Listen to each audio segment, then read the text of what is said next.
Welcome to Future Prospects. You know, I love doing what I do because the guests that I introduce to you are unique and they carry such great charisma, if I'm saying that right, and just uniqueness. My guest to you this evening is Genadyne Charr. She's a young lady who I met through Courtney Charles, Raptors 905. And she's here to share with you her story, not her business, her story on her life, post-secondary, perseverance, hanging in there. With no further ado, I want to introduce to you Genadyne Charr. Hi, Genadyne. Hello. How are you, Joy? Good, sweetie. How are you? I'm doing really well. Thanks for having me tonight. Oh, my gosh. You are so welcome, hon. I am so glad that when I met you, and then I was talking to you and I said to myself, I have to have her on the show. Why? Because you have a fascinating story that can capture and inspire our youth. So I know you, but if you can just introduce yourself, pretty girl, to our viewers.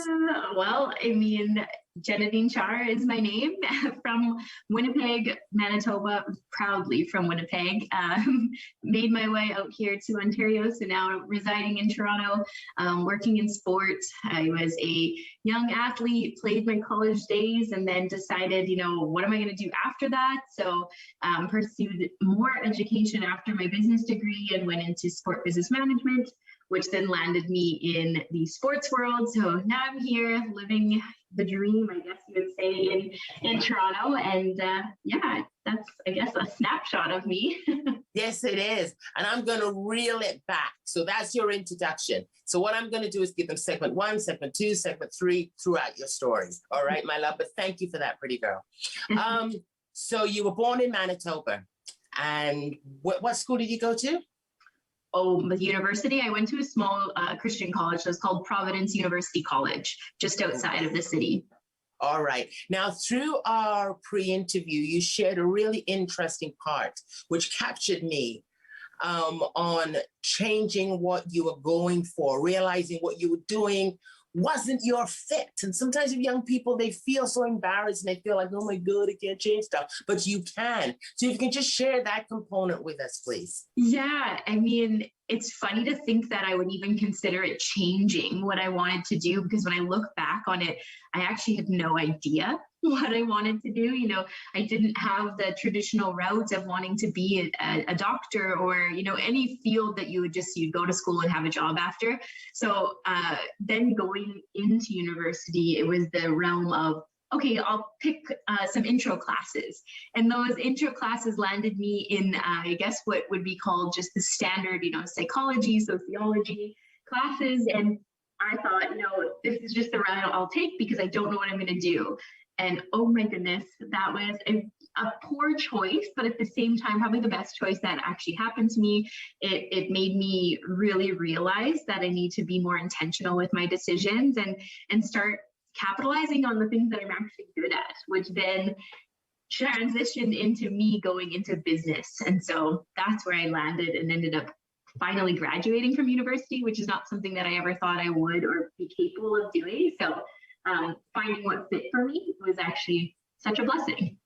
Okay, hon. I'm going to dissect that even more because, like I said, the pre-interview was so it was just so eye-opening. I hear from so many youths. I speak to them all the time, if it be here on Future Prospect Rogers Television or through my mentoring and presentations. But you said something that you took it and you realized you weren't, if you don't mind me saying, sharing it on the air, Yeah. that the marks weren't there.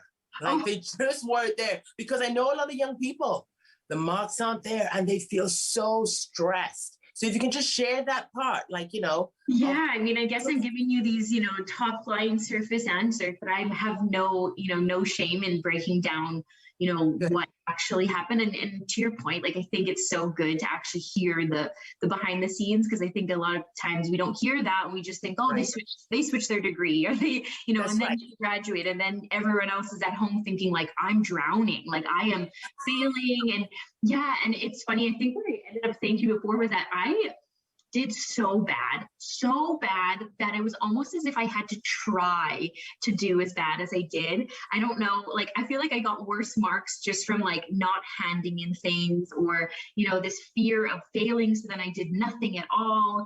And, you know, I don't know who set the standard for me, because I'll tell you, my parents were never, you know, hard on me on what I wanted to do or anything. So I think it was just me that was being hard on myself. But yeah, absolutely bombed all of my classes. My GPA was so low, and at the time I was playing basketball. And so in order to play basketball, you have to uphold a certain GPA, and I didn't meet that. I was so far off from it. And, you know, there was absolutely that shame, and that's, you know, not trying to tell everybody, you know, oh, I just don't know what I want to take, so I'm just going to take a year off, and like all these stories you kind of tell yourself. But realistically, I failed everything so bad. Yeah, and it was, I mean, looking back on it, I can think, you know, it's okay, I overcame it. But at the time, I really just thought, like, there's nothing else for me. You know, there's nothing that I can, you know, should be taking. And, you know, I was embarrassed to even talk to my professors about how can I, you know, overcome this? How can I get better? Let me just jump in there for a second. Thank you for seeing my hands. That's good. Okay. Because sometimes it's really hard on Zoom. Like, you know, you can't be in the student and say, you know what I mean? But, okay. So why were you, how would I say, I'm not going to say intimidated, but why did you feel uncomfortable in speaking to your professors about it? Like, why? Why did you feel that way? Yeah, I mean, everybody wants to feel successful and be proud of what they put forward. And I'm, you know, innately passionate. So anything I do put out into the world is just so rooted in who I am, that if I put it out there, there's room to, you know, have judgment, whether it's positive, negative, whatever it may be. There's always going to be some sort of reaction. So it was hard for me to be able to put myself forward, ask for help, you know, admit the fact that I was failing.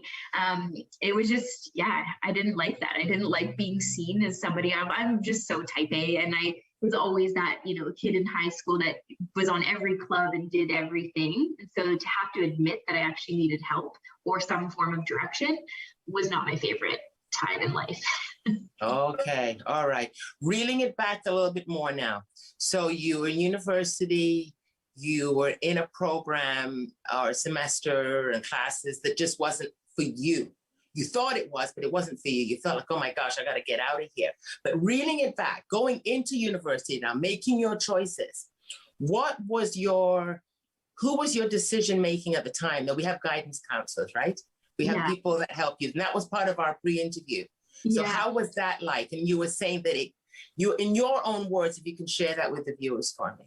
I mean, at the time I was closer with my athletic director and my head coach of the basketball team. They were really supportive, but I found that I was the one that was really kind of having to dig into these courses. There was a lot of cookie cutter. These are the courses you should take. This is where you should land in order to get by. But you don't realize that there's a lot of actual behind the scenes work, which is you sitting down, studying. And so I did have some great, I guess you would say, mentors and guidance counselors in my life that were there to support me. But it was kind of me that had to take a look at those courses and do a good old pros and cons list of what am I good at? What do I actually want to achieve? And that's how I ended up finding business. Okay. So what actually made you look at the business side? What opened up your eyes and go, okay, I'm going to change this? What made you how did that happen? It was definitely my gap year. It was the year after I went to school. I took a year off afterwards. I guess forced to take a year off. I don't know what it was. I guess it wasn't my choice. Because my GPA was so bad that I had. Oh, okay. All right. So in that year, I actually, started taking on jobs. So I was working in retail, but at the same time, I was working as a executive assistant within within a financial realm. And so there's just so many voices that were showing me different aspects of types of jobs out there. And none of them really flagged me as this is the job I want to go into, but I did know that all of them had a skill set, and knowing that taking a business program would have that diverse ability to finish with something else.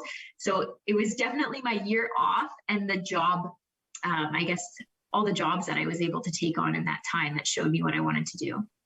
Okay, and how did you feel when you were going to class and you were enjoying it? All of a sudden you realize, oh my gosh, I'm not getting this kind of marks. I'm getting this kind of marks. How did that make you feel? Like, okay, it's all right what I did. Like, it's okay. Like, that realization of your success is just not rooted in what other people are doing. It's solely yourself. It's, the goals that you set for yourself, the intention that you put towards things. There's just so many other ways to measure it. And the biggest realization of it's not anybody else's story. It's mine. And I'll be honest, don't get too excited. It's not like my grades soared once I was in business. I did well enough to actually graduate. So I know I did okay, but it's not like I became a genius. I just started applying myself. And that application started to create a sense of pride in myself. So that. Okay, let me jump in there. We only got a minute. I'm looking at don't get me wrong. We're Zoom here, guys. So I'm looking at the clock and I'm looking at you. So I'm not being rude. Okay, we've got a minute and a half here. Real quick, I want to jump in. There is nothing wrong with getting the big marks. And I want you just to mention that one more time, because a lot of young people, some do A's, some do B's. But as long as you get that ticket, that golden ticket to move on, if you can just share that in your own words again, because that is so important, Genadyne. Yeah, I don't think that grades and the mark you get, it doesn't define you. It doesn't stamp your approval at the end of the day. If you want to strive for A's, if that's what you've kind of set for yourself as an achievement, just like how fast you want to run a race, sure. But at the end of the day, we're all going to get there. We're going to get there on our own terms, our own pace. And I walked across that stage. I did something that I never thought I would be able to do because I was basing it on other people's stories. Right. But at the end of the day, I did it. I finished, and I haven't looked at my transcript, so it's okay. That's right, honey. And you're smiling too, sweetheart. And on that note, pretty girl, we're going to be right back, guys, with Genadyne Charr. Stay tuned.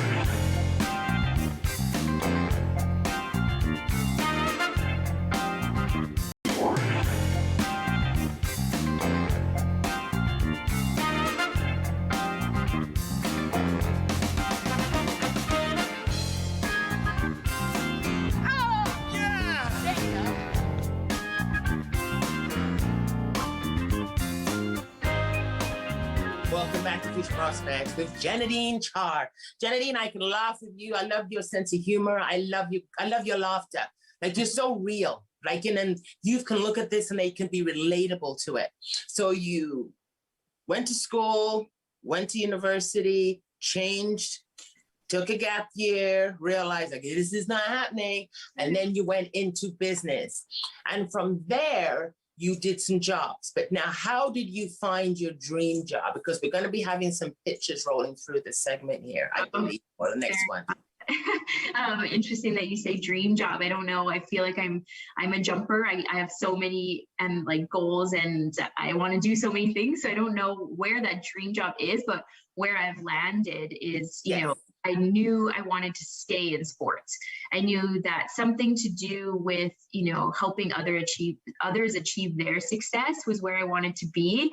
And an easy transition for me was into sports. So I don't even know, I'll be honest, looking back on it, I don't know what happened, but I sat down at my computer and I started just Googling, postgraduate studies, and I ended up landing on coming out to Ontario. So I packed up my bags and got into the program at Durham College, where I took sport business management as a postgraduate. And then the rest, I guess, is history. And now I'm working at MLSE, and for the Raptors 905. Holy cow. So hold on a second here. So what age did you just jump on a plane or drove in a car or whatever? What age were you? I did do the drive, so the 23-hour drive. It was great. It was actually a road trip with my sister. We packed up the whole car and we moved out here. I think that would have been, I would have been 24 at the time. Wow. 23. Good for you, honey. Because I hear a lot of young people that want to just do something. I know with myself when I was young, it's no way in heaven I could have done that.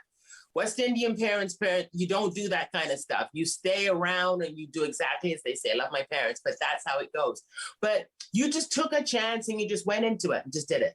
Yeah. And I mean, I will say I knew with like a 2-semester situation, I knew I had my bed back home. I kind of had that safety blanket. So that was comforting to know that I could go back home. But ever since I moved out here that first time, it was that I knew I needed to stay, which was wild because I ended up transitioning back after my internship with MLSE back to Winnipeg. And I did 2 seasons in the CFL, the Canadian Football League. And then I had this moment of like, now I'm an adult. It's time to go. I'm being called out to Ontario.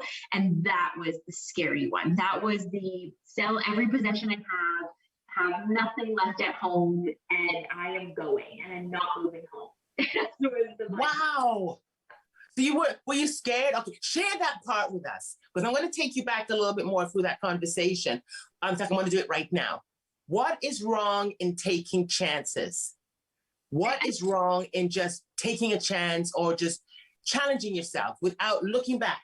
Yeah, I think it was this moment of writing my own story. This idea of I don't know if I would consider it a risk. Everyone asks me, how did you do it? You just up and left. It didn't feel scary for me at the time at all, because I just felt as if it was my opportunity and I was going to do it. And I would overcome whatever came into my path.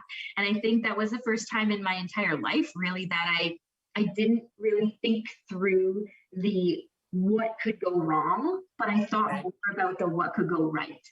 And then it turned out to be the best opportunity because I was so positive about it. Okay, when you say so positive, how positive were you? I'm gonna. Sorry. Go. You go. I mean, I was positive in the fact that I was capable of doing anything, and that was liberating.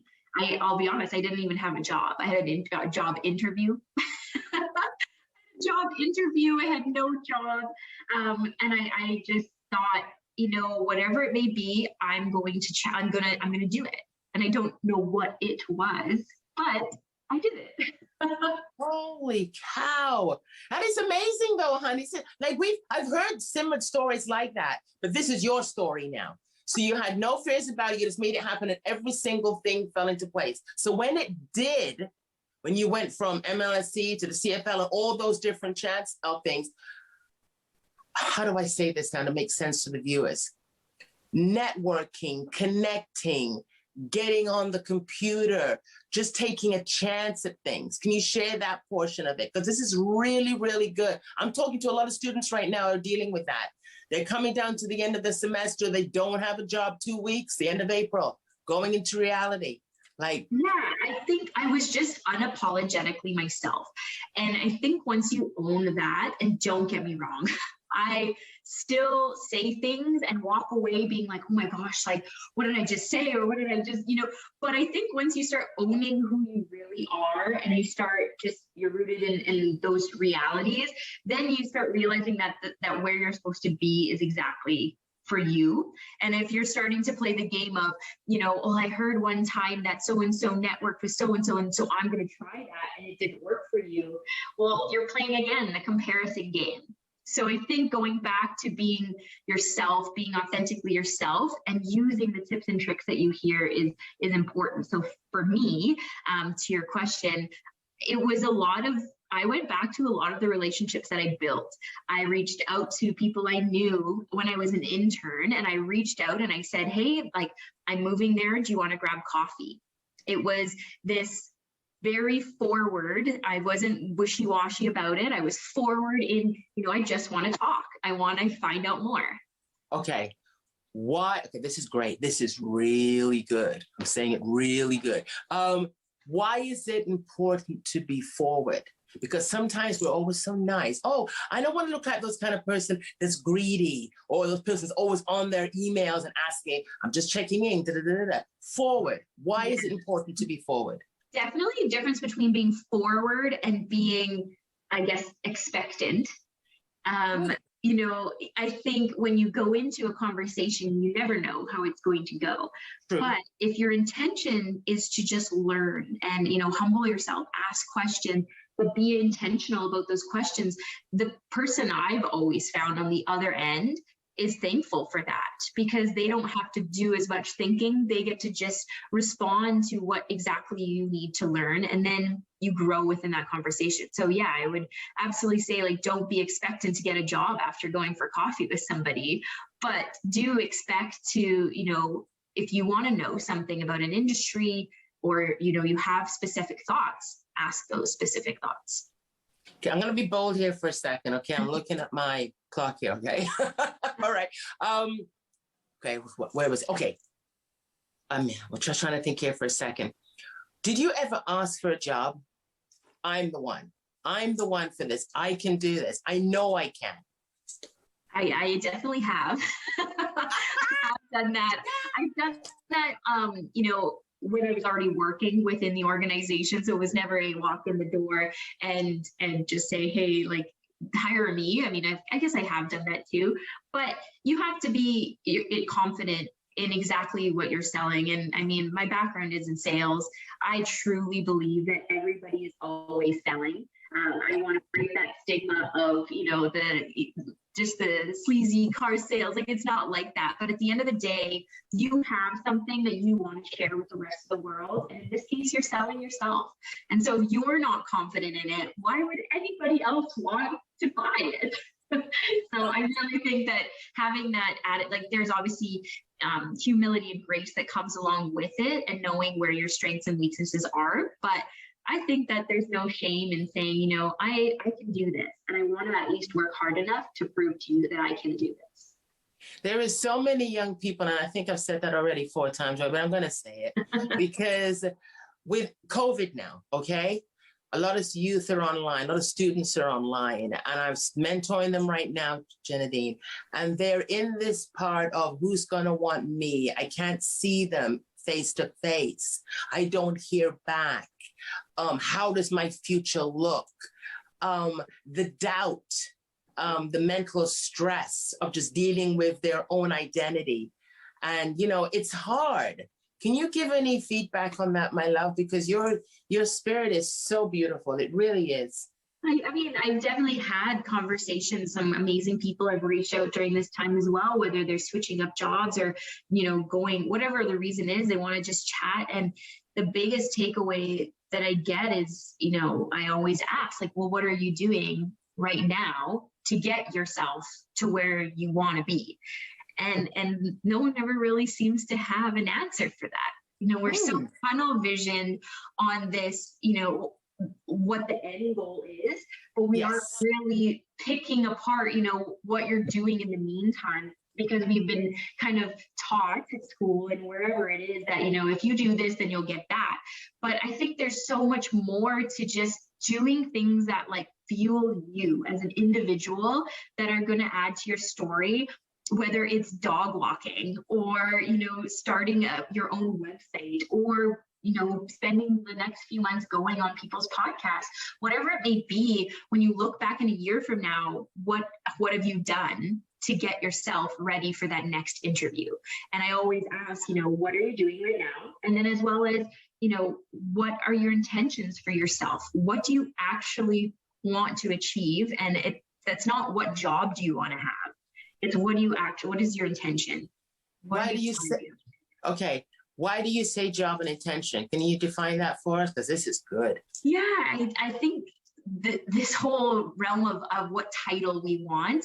And it's so funny because any job that I've ever had, I do way different tasks and duties and jobs than what the actual job description says.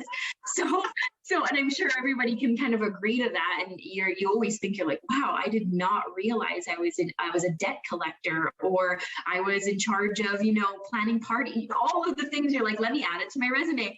But we get so hung up on proving all of the check boxes that are on a resume that we forget that we can do other things outside of that will still impact our ability to do well at work and get another job, I guess. Where do you get all your enthusiasm from, girl? Like, and I say that respectfully when I say girl, okay, hon? I really do, because I feel like I already know, I've known you for a long time, and it's really, really comforting. Anybody that comes into your space, they would just gravitate to that. They just eat it up. But where do you get all this enthusiasm from? I mean, today I had a few cookies, so that probably helps my energy a little.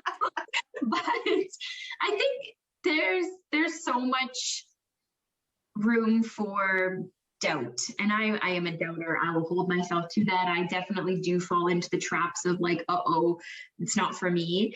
But I think when you get to actually have these conversations and talk about yourself, it's really liberating. It's liberating to look back and realize that, like, as much as I can go a couple of weeks without thinking about how far I've come, to really talk through what you're capable of doing and what you have done already, it's really cool to see that it's okay to be proud. It is okay to be, feel successful, and it is okay to know that you have a long way to go. And all of those things are so healthy. And so, I mean, we can call it enthusiasm, but I'm just very hopeful for everybody that they have just like unlocked potential, and they just start showing it. Oh my God, girl. Okay, all right. There I go again, girl. Genadyne. Wow, you are amazing. We'll be right back, guys. Future Prospects. We'll be right back with Genadyne Charr.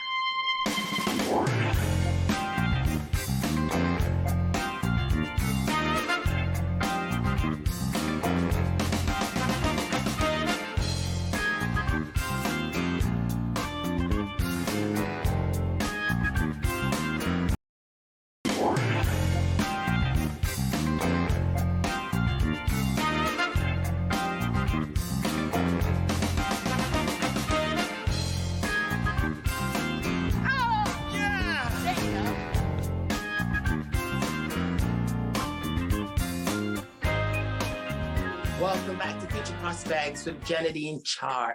Genadyne, wow. This show is so fitting for you right now, April.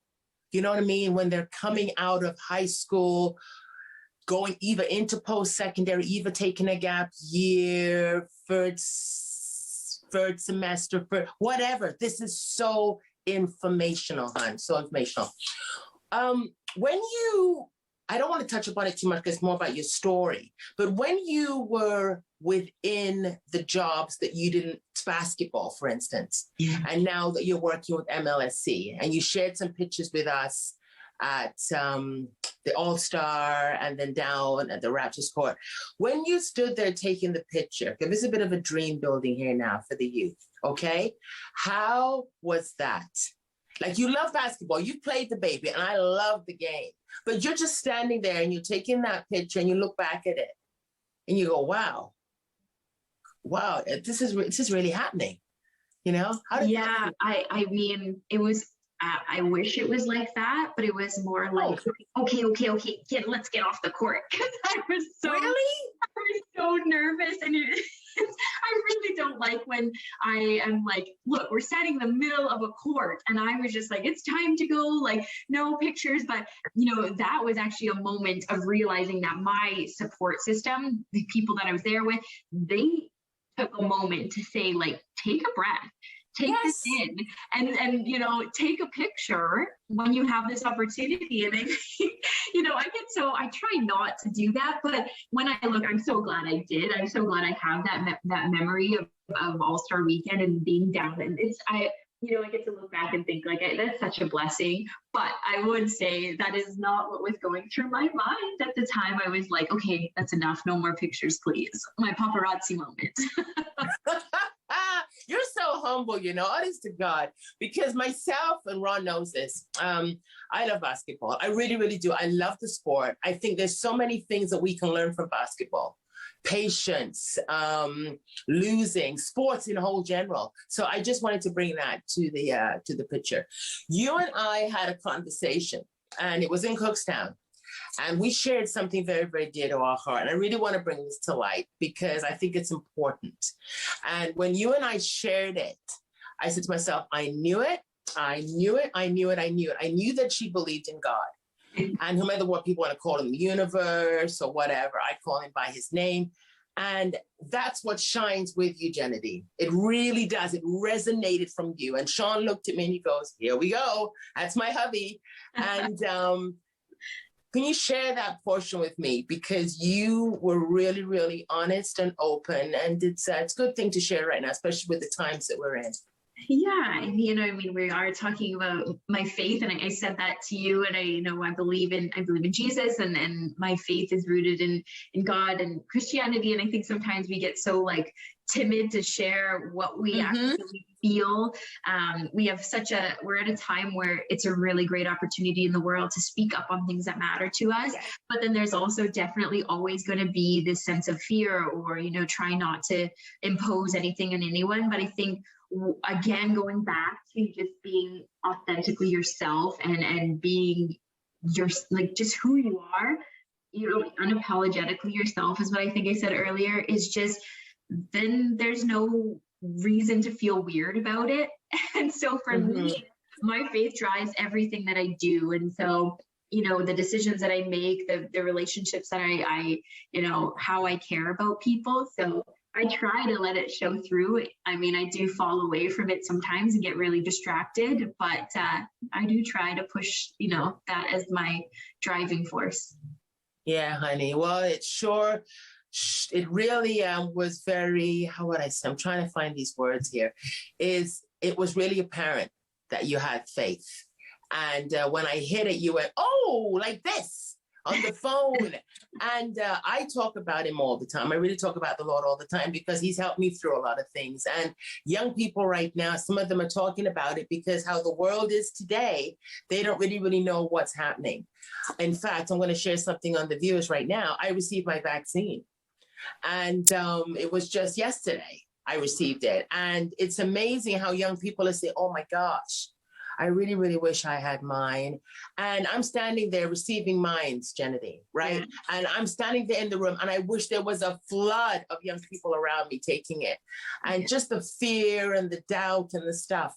How has this been for you with this whole pandemic?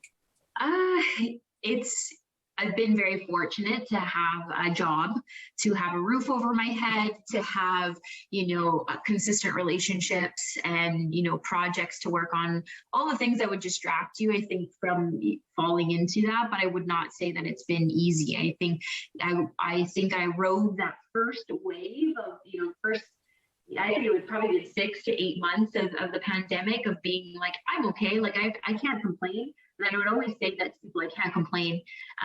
But only recently I started realizing that, wow, my mental health is not, it's not great. I miss people. I miss being around others. I miss sharing stories. I miss growing. And I feel like I have no memories of this past year shared with anyone. I felt like I was just floating blob in this universe. And so, yeah, it sounds so sad, but really people and relationships, we're not called to be alone on this earth. And so, and trust me, I talk to God every day, but it's kind of lonely when nobody's responding. So it's nice to have conversations. And so I just had to start realizing, okay, well, if this is how you're feeling, what are you going to do about it? And so the past, chunk of time, as much as it's really hard to just shake yourself. And so anyone listening, honestly, right now that is capable of just getting out of bed, that's a first start. And so good for you. That's huge. So congrats to you. But after that, it's you get to start deciding, who are the people around you? How are you going to get through this? And so for me, it's been a lot of, I nag my family, I nag my friends, I call them, we set things up, even though I know they might not want to talk to me all the time. I know it's what I need. So I'm going to be a little selfish with that. But I also have to just own that. And I need to know that, like, if those are the things that make me happy, then I'm going to have to keep doing them. So that's kind of where I'm at right now with this lovely pandemic we're in. Now, you used to go to an office, right? Yes, I did. All right. So now you're online. Yes.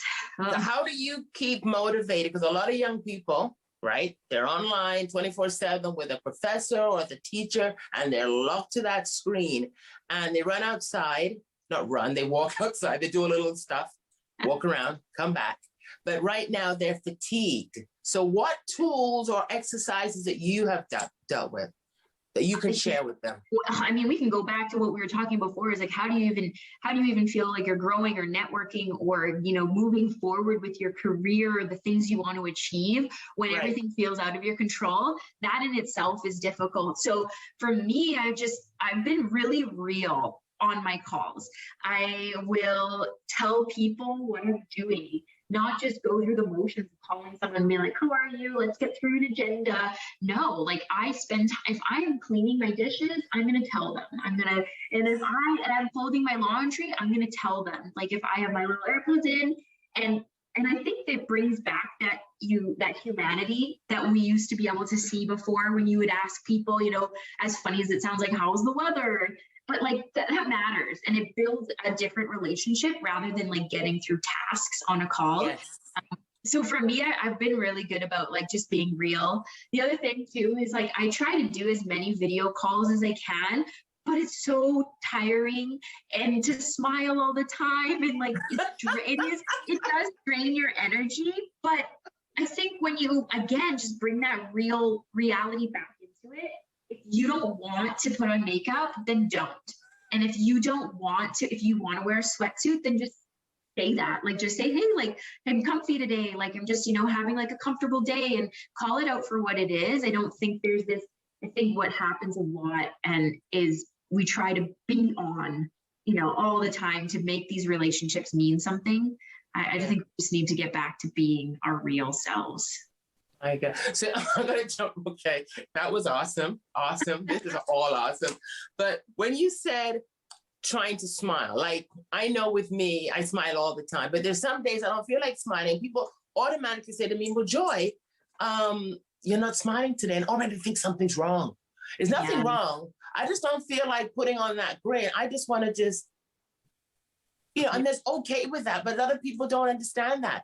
So how do you not smile and still get the message across? I mean, I think it's just that you want to always reciprocate emotion, and you want to have, you know, especially if it's the first time meeting somebody. And when I think about this, I think about, you know, networking conversations. You want to put your best foot forward. And people always talk about this first impression. And I just don't think that's fair. Why?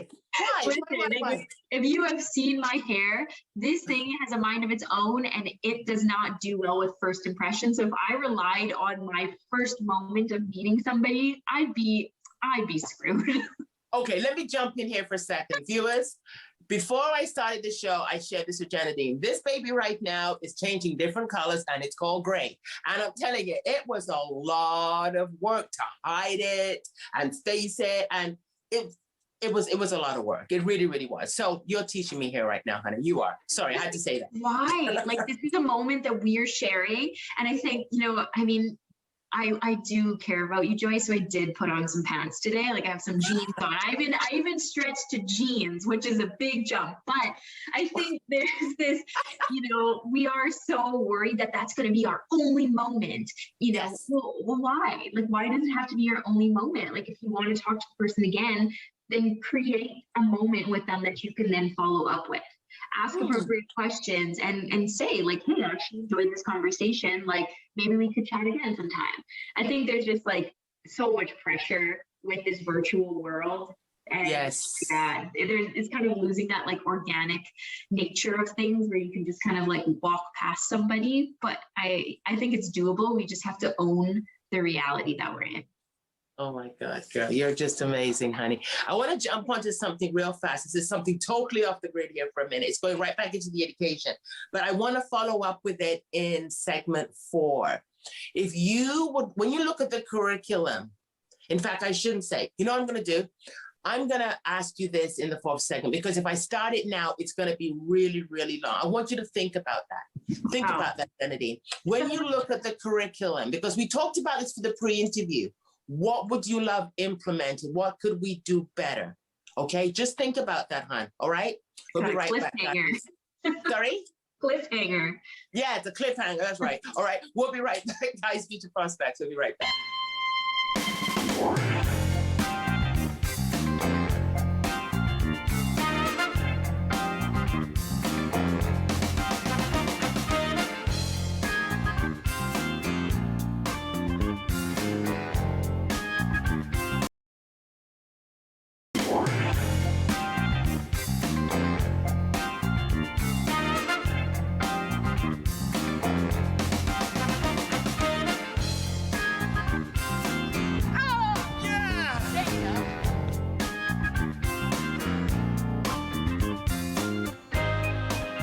Welcome back to Future Prospects with Genadyne Charr.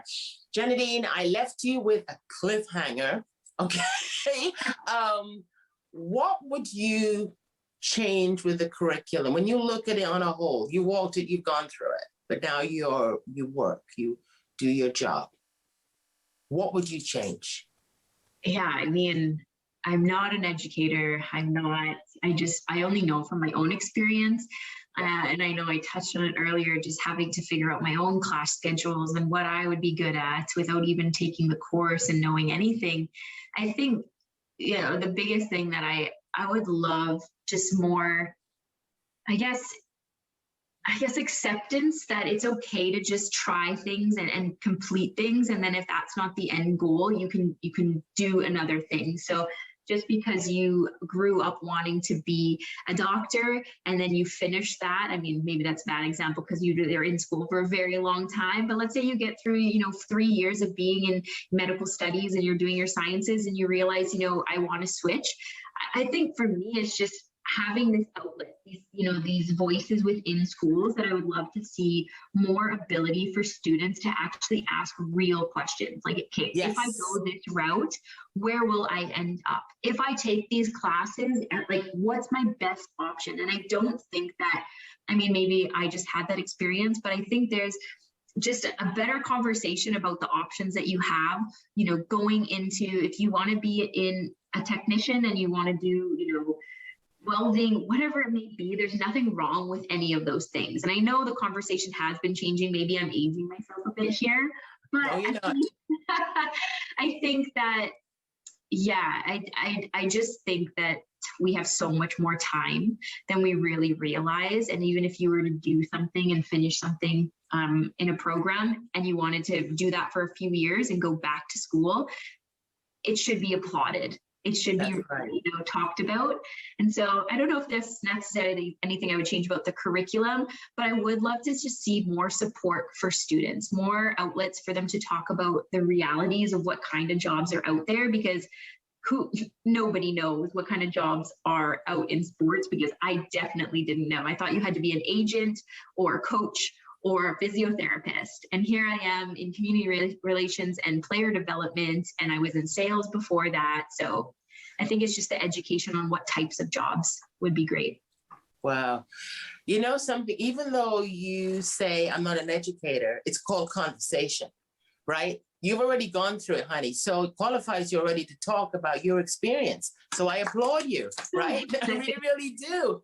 You walked it. You know exactly what you're talking about. The questions that always come to me is that we have a son right now who's in university, and youth all the time engage in my conversation. They always say midterms work. It feels like they do one thing and all of a sudden they even have a chance to breathe. It's another thing.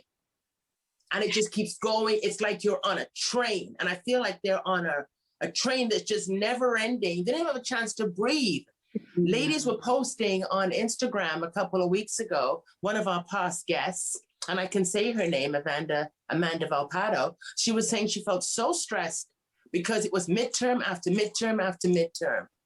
And I had to respond back to her. And is there any, what's your thoughts on that? I mean, I definitely remember it. I definitely remember feeling like I'm never going to get through this. I'm drowning. There was this endless nights, and I'm sure everybody that's in school right now has them, where they're like, this is never going to end and I'm going to fail everything. And why am I even doing this? I mean, I love the fact that I graduated. I love that I finished my degree, but I also think there's this balance, just like any job. Like once you get into, the workforce, it's going to be the same thing. So for example, my job comes in waves. Right now, it is so incredibly busy, and it feels as if I can't, there's not enough hours in the day.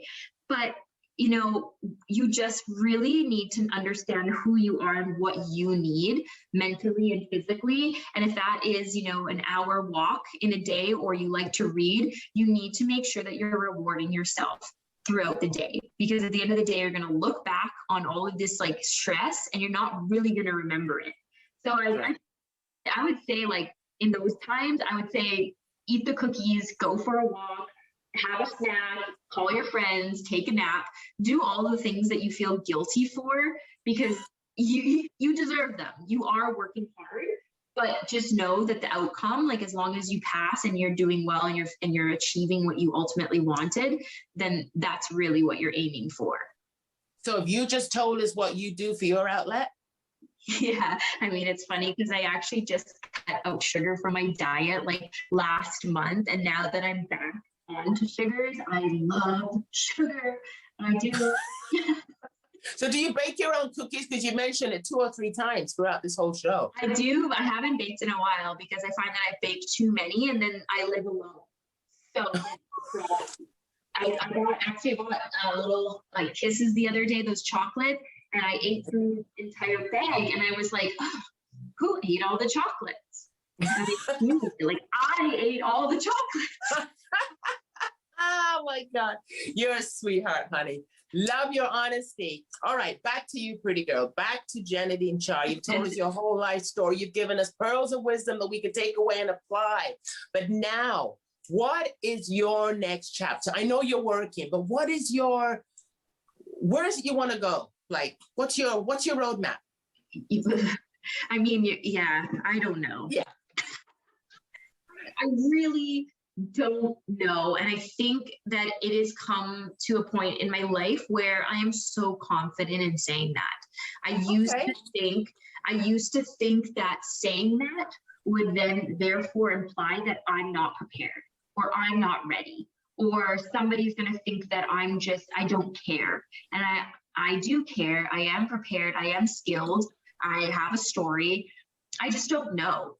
And I think there's so much power in being able to own that internally and being able to say it out loud.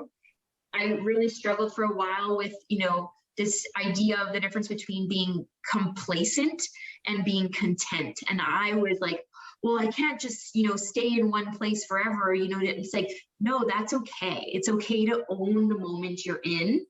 And it's okay to just be there and be content, be okay with what you're growing through.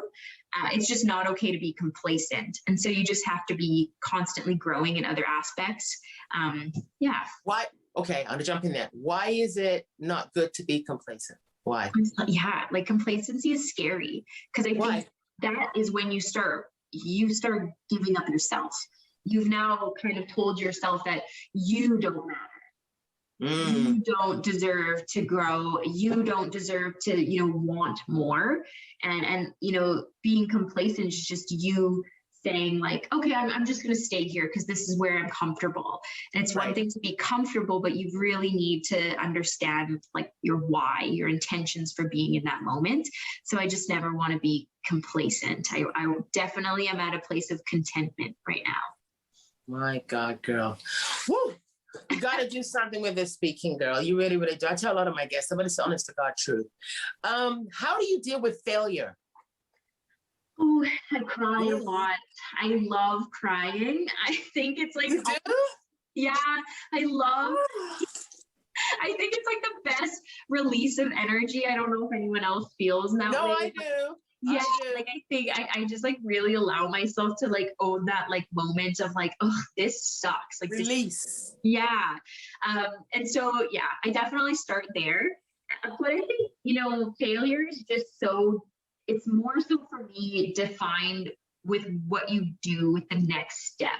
I failed at Right. so many things, and I think people always talk about, you know, okay, well, is it really failure if what kind of goals did you set? You get to decide, but like failure still sucks. Not getting a job, not like failing an exam, you know, literally anything, getting broken up with, it sucks. Like failure sucks. I think it's what you choose to do afterwards, or Yeah. how you choose to hold yourself and carry yourself through it. And I think, again, ownership, like own your feelings, own them, talk about them, you know, don't try to hide from them and be, you know, I always pretend like I'm so strong, and I'm not. Like I'm sad sometimes, and I'm, you know, whatever the emotions are. But I think failure is that now, okay, I failed at that. I'm not a failure. I failed. Now what? What Say that again. Say that again, really slowly and clearly. like a That robot. is very important. Say it again, honey. They said, I am not a failure. I failed, but I am not a failure. That's right. Yeah. That's right. Why? Yeah, I mean, it's so easy. It's so easy to get so self-absorbed into, Yeah. you know, ourselves. And I know that's probably a smack in the face, but I want to say that, you know, like, it's not about you. It's not about, you know, like this moment that you're in. It's about the big picture. And like, you are perfectly and wonderfully made the way you are. And I think when we start taking that away and saying like, I'm a failure, you're stripping yourself from this, like, yeah, oh, this blessing that you are. So no, it's a situation. It will pass. And then you just get to make better choices in the future. You got it, honey. What do you love about yourself when you look in the mirror, Genadyne? When you look in the mirror, that beautiful hair. Like if my hair got curly, and it gets curly, but in a different way, I wish you could just part like that and just flop, because I would do all sorts of great things with it, right? But I am blessed. I am blessed too. But when you look in the mirror, hon, I know what I see, but what do you see? I mean, yeah, my hair is really cool. I try not to actually like focus too much on it. I used to get so scared thinking that was the only cool thing about me, and I would get so stressed about it. I would say, I mean, I like my smile. I did pay a lot for it, so I haven't really been able to like show it because of my like having to wear a mask all the time. But Yeah. I would just say that, yeah, I like that when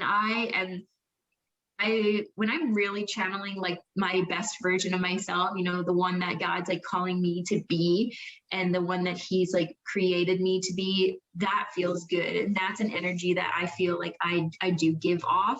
And I know that when I realize that it's not because of me, it's because of, you know, my faith and what God's done for me, that makes me very happy. Beautiful, sweetie. One word, just one sentence I'd like you to leave with our viewers before I let you go, pretty girl. That's so much pressure. So much pressure.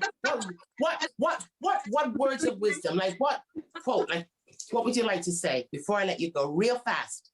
I would say comparison is the thief of joy would be my one-liner. Say it again real fast. Comparison is the thief of joy. You got it, girl. Give me the heart, sweetheart. Yay! Love you, Genadyne. Thank you, honey. Thank you. Okay, bye.